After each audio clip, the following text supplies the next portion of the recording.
بسم اللہ الرحمن الرحیم۔ عزازیل ملعون کا قصہ، سیریز 3 ایپیسوڈ 2۔ السلام علیکم ناظرین۔ جب وہ لوح محفوظ پر گیا، نظر اس کی نوشتے پر جا پڑی اور وہ تحریر دیکھ کر اس کا دل کانپ اٹھا۔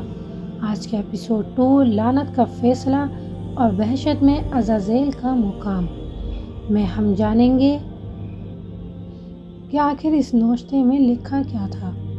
اس میں لکھا تھا کہ ایک بندہ خدا 6 لاکھ برس تک اپنے خالق کی عبادت کرے گا اور ایک سجدہ خدا کا نہ کرے گا تو خدا تعالیٰ 6 لاکھ برس کی عبادت اس کی مٹا کر سب مخلوقات میں نام اس کا ابلیس مردود و مرجوم رکھے گا۔ عزازیل اس کو پڑھ کر وہیں 6 لاکھ برس تک کھڑا ہو کر رویا۔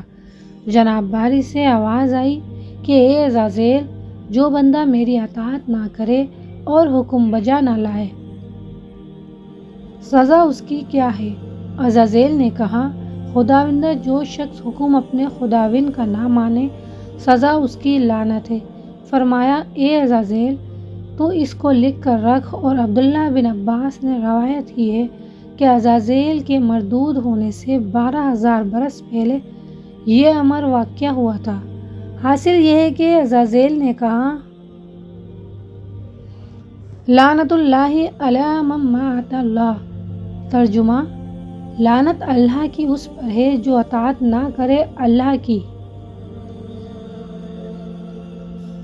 یہ الفاظ عزازیل کی حقیقت کو کھول دیتے ہیں اور اسی جملے نے اس کی اصل فطرت کو ظاہر کر دیا۔ حاصل کلام یہی ہے، جس نے اللہ کی نافرمانی کی وہ محروم ہوا۔ اللہ ہمیں اطاعت گزار بنائے، آمین۔ ناظرین، یہ تھے آج کے ایپیسوڈ 2 کے اہم نکات۔ ملتے ہیں اگلے ایپیسوڈ میں،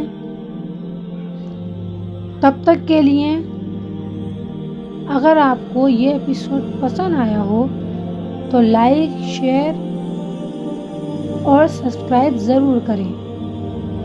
اللہ حافظ۔